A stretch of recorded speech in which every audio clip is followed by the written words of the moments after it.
Hey guys, welcome back to the channel. This is how to create a new email account on Outlook. So first thing, just simply open up a web browser and search for Outlook sign up over here. And now here you should be able to see create account.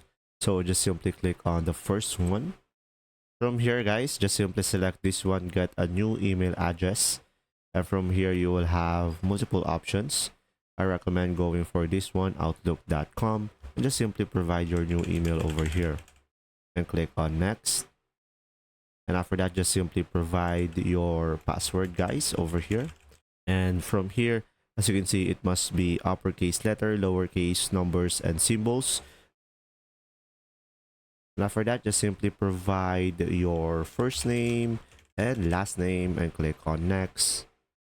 And just simply provide your region and your birth date over here and click on next.